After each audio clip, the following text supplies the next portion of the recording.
Here we are. We're back working on the Triumph again, and we're going to be getting ready to finish this thing up hopefully here soon. And then anyway, we're going to be working on putting the carb on. And right now we're setting up the cables for it. So right here we're assembling the slide. Yeah, the slide with the So in previous video we saw that we set up a carburetor for this thing. Here it is right here. Should be right. We have an anodized slide in there for it and everything, and we have it all set up pretty much. We think it's right where we need to be. We're gonna have final adjustments when we get this thing running later, but anyway.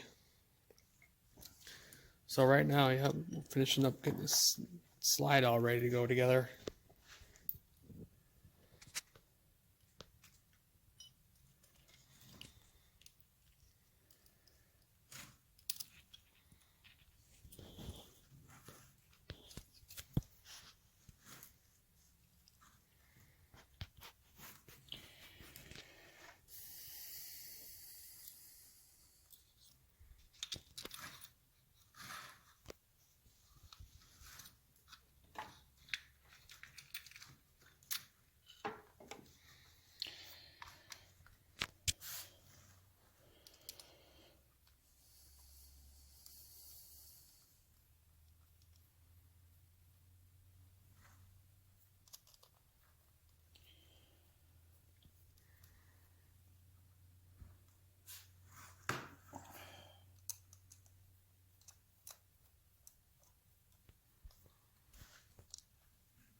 Okay.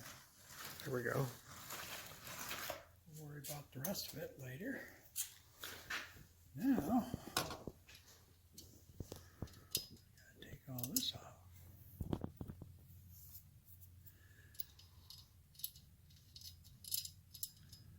There's our gasket laying over there.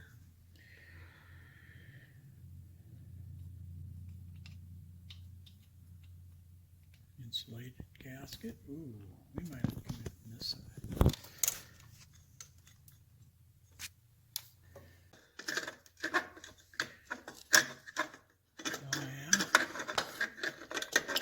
Oh yeah. Wow. Let me go over there and check it out. All right, so he got it in there. He had to wiggle it. He had to take the fitting that goes on the outside of these threads off, and then he was able to wiggle it into the opening here in the air boxes. So, anyways, we'll have to screw that back on and put the rubber in later. The gasket fitting that goes there. So anyway, I'm gonna run this washer on here, and then the other nut.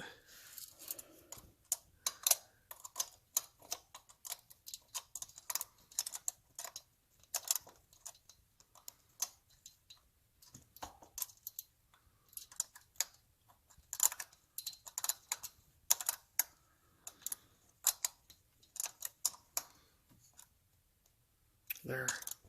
Wow. It's kind of a lock nut, so this is getting kind of difficult to put on. So. Did you get it on? Yeah, I got it on. Started pretty good. It's just that, yeah, need a wrench on it.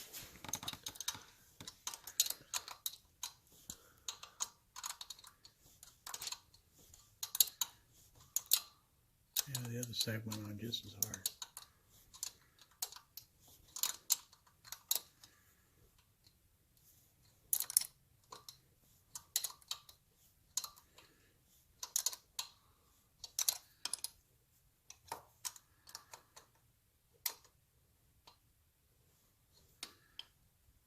I gotta tighten the other one up a little bit more.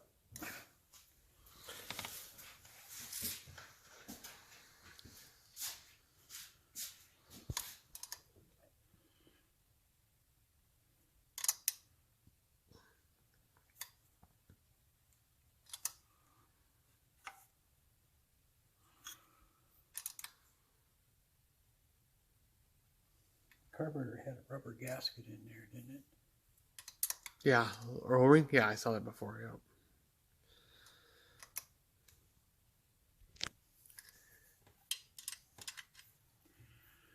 That should be good. Right, there we go. And then we run the cables, of course. So we'll be doing that next. Well, Oh yeah, we gotta actually put all this on here yet. if I can get it on there.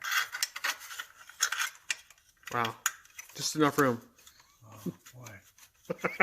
I know, really, right? You know, we might end up taking the box apart. I know, we went through all the trouble putting this all on right here. I hate to take it back apart, but See, I never had one of these Tigers, so I don't really know how this all works. I don't know how we're going to get this in here, to tell you the truth. I think we need to put the clamp over here and let it sit, and then coming back from the other side with How you it. get the clamp in there? Well, yeah.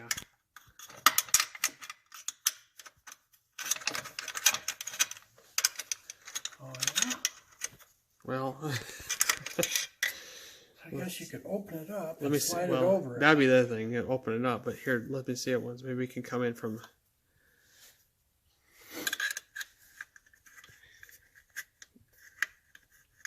Quite get there. Well, I wanted. I guess I wanted to try it over here, but yeah, we might have to just unscrew it all the way and then open it up that way. Oh, yeah. Yeah. This though, I think you can get that, but that's flexible. Well, maybe.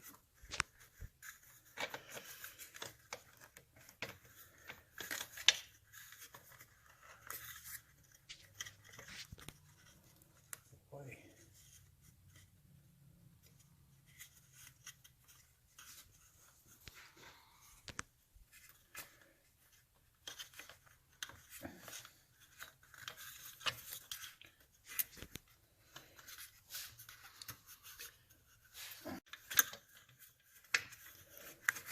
What's keeping us from getting it all the way on here?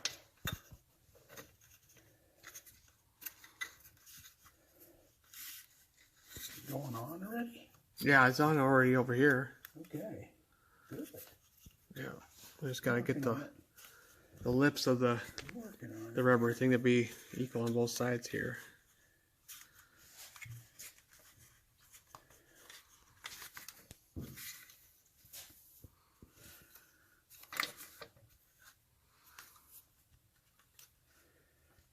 Wow.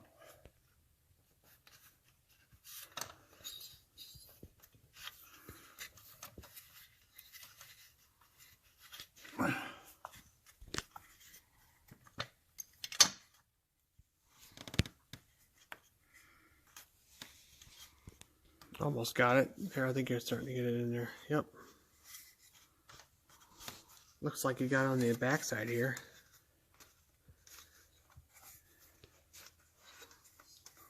All right. Did it level around there? All around? Yeah, on the flange, the Yep. carburetor. Yes, it is pretty much. Okay, where's your clamp go? I had It's one. over here. Oh boy. Yeah, go ahead and You ready? you want to put the you want to put that on the top or bottom? Don't really matter, I guess. I want it on top. Here, All right. start to screw it. I'll hold it together.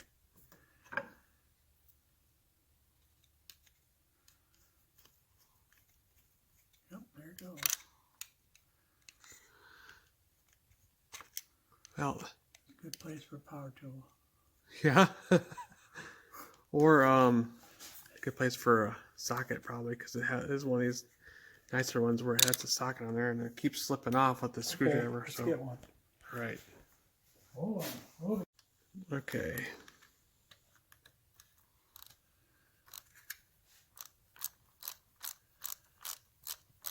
Oh, there we go. We don't have to kill it.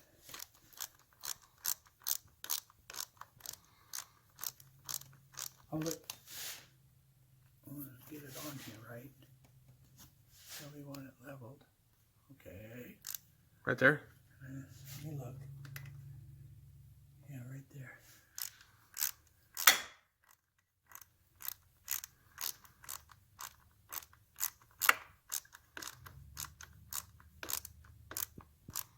That's good. It's tight. Okay. We kill it. Yeah, it's tight. All right. So on to the next item of business here. Alright, so after finishing up the carb here, we managed to put spark plug wires on, routed them from the coils. They get routed, they get hooked up, and they get routed underneath the Y section here of the frame, and then swing through the top here on this side, and then it comes right down through here. This will all be held into place when the tank gets put in, which is coming up. And then we also ran our cables up. Let's go to the other side there and look.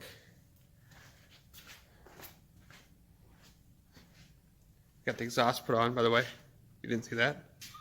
So, anyways, this other cable comes up this way and comes down and hooks into the plug there. So then the throttle cable and the choke cable, they run up along the backbone of the frame here, like so.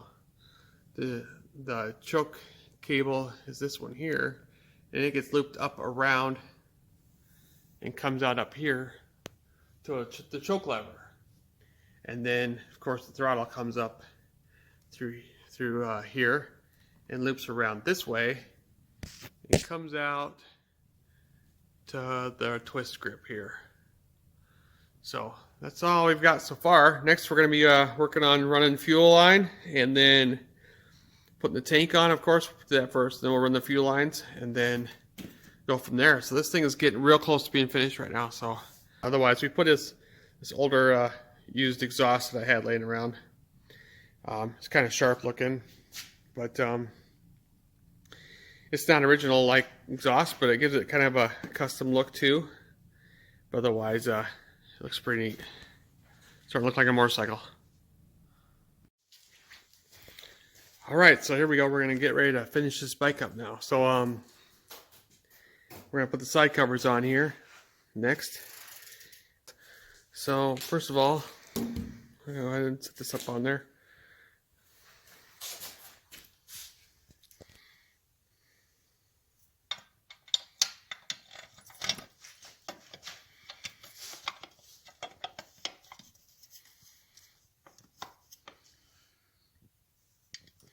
Flat washer, then a lock washer, and a hex nut.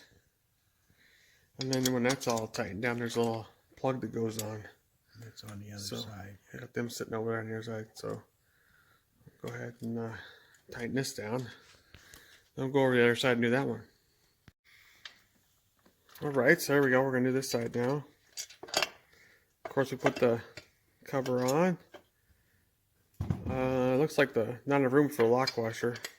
At least not yet.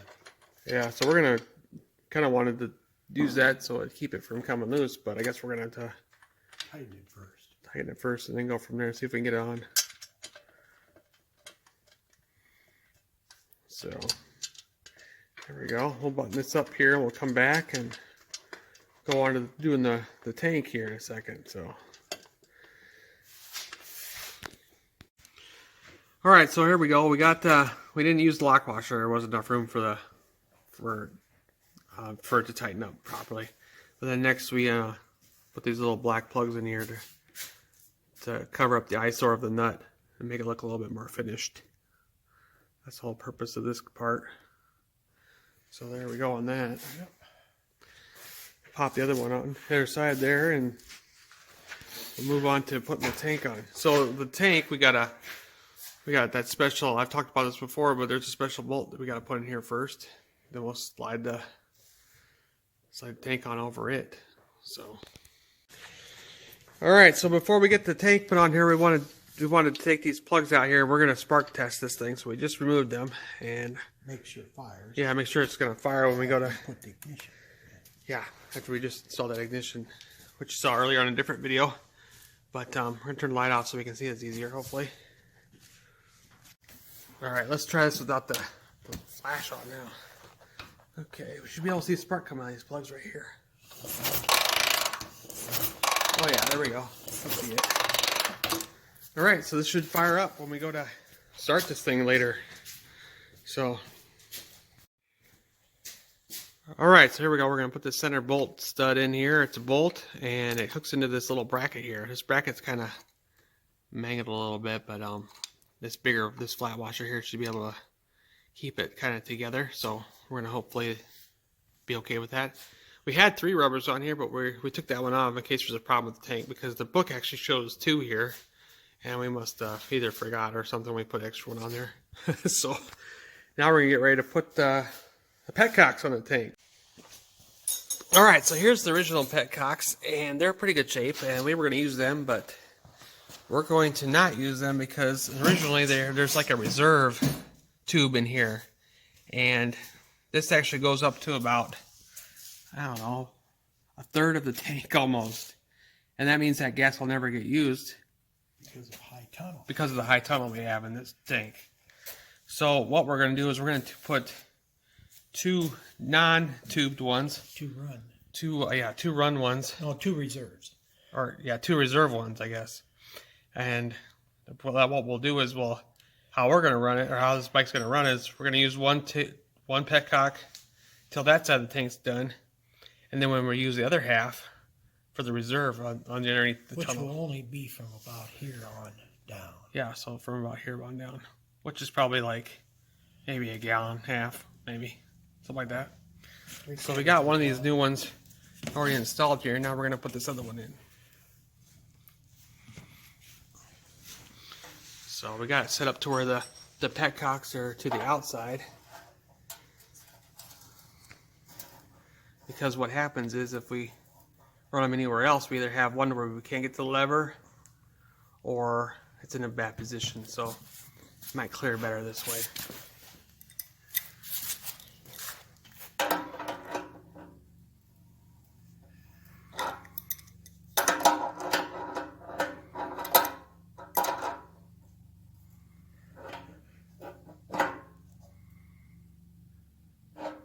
There we go.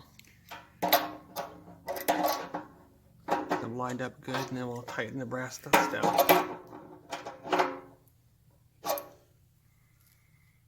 That looks about right.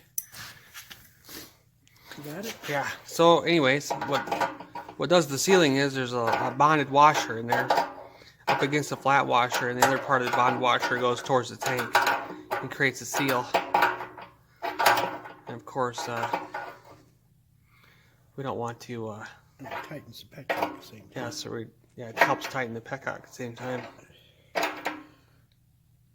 Okay. There we go. All right, let's slide this on over the frame.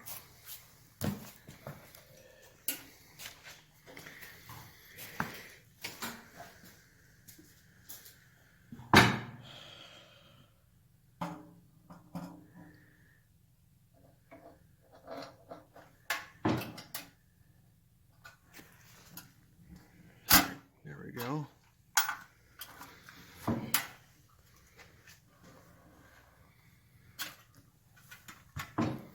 So what we got here, we got an O-ring. The O-ring sits in that groove. Yeah, it sits in this little groove in the tank here. Then there's like this metal washer that goes on over top of it. That's to hold the O-ring tight, and this push down flat on top. Yeah, so then these trim pieces here. And then this other piece, this outer trim piece that holds this all together, covers the trim pieces up and goes around that washer and that O-ring thing. So that's kind of how that goes together. And then we put a flat washer, in there, and then a special nut he's just seen. That goes into the washer and into the rubber. Yeah. And squeezes all this down. So we kind of get this all somewhat snug here, and then we just adjust where we want this tank to sit. Make sure we don't pinch nothing, and go from there. So we don't want the top triple tree here banging into it when we turn it or whatever. And make sure the wires and cables are all clear in it. 1 below and 2 above. Yep. And yeah, it looks like it clears pretty good down here. So I think we're sitting in a good position here.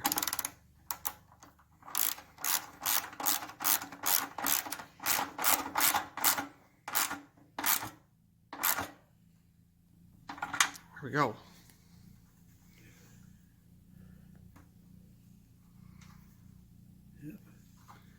And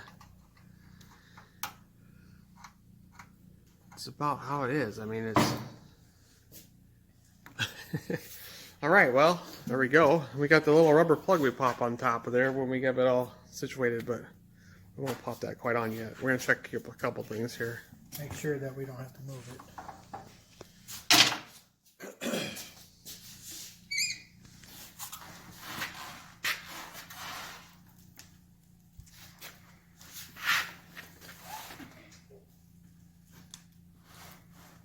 Oh, we got plenty of room. Oh yeah, plenty of room. All right, well there we go. Now we'll run fuel lines and we'll be pretty much ready to test run this thing. Here we are, we're running the fuel lines now. The bung that goes at the bottom of the bowl here has two ports on it. This one's coming off to this side and going up into this petcock. And then the other one does the same thing. Comes off that side and goes up onto that petcock. And then, oh, there we go, we got the lines on. Now we're gonna make sure we got it all tightened down and stuff here. There we go. What we'll do is we'll use, I think, wire ties to do the hose clamping. Yeah, a little bit more clean, and it gets just as tight as a metal wire tie, and without having to worry about having a wrench or something or to fall off and plow into something. So it's a little bit more cleaner, like I said, so which I prefer. We use that, do that actually a lot. So anyway, that pretty much ends the fuel line thing here. So what we're gonna do is, after this, we're probably gonna make sure we have oil in this thing.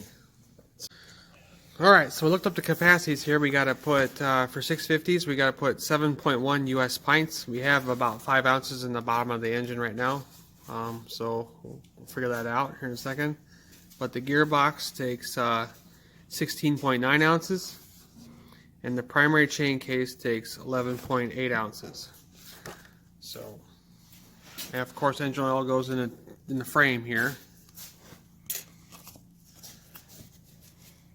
And we're using this oil here. It's made for motorcycles, which is Mobile 1 V-twin. Yeah, Mobile 1 V-twin. 2050. And it's made for motorcycles, and why it varies difference from just regular engine oil is because it has actual zinc in it. And it's high heat. And it's good for high heat, air-cooled engines. The engine oil for cars, of course, is liquid cooled, and it breaks down. And it breaks down easier or faster in motorcycles. So engine oil will be using with this.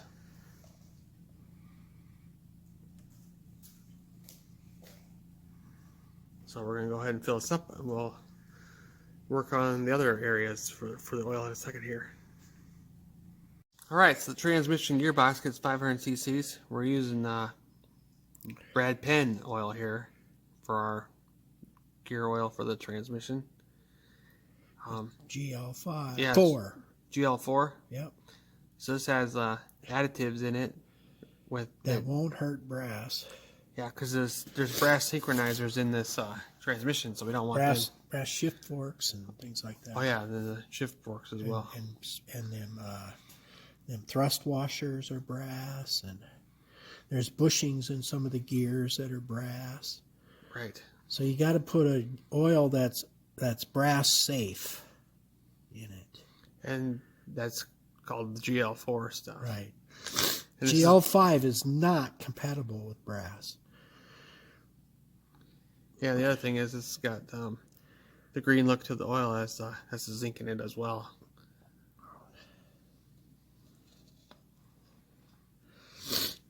There we go. There we go. Let me just put the cover on there. Yep. Put the cover back in it.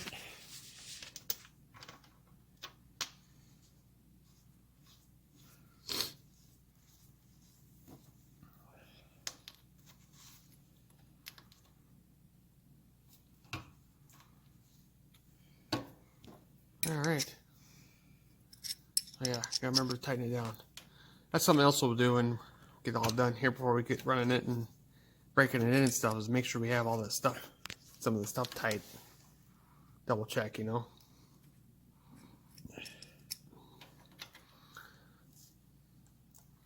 All right, here we go. We'll go over to the primary now.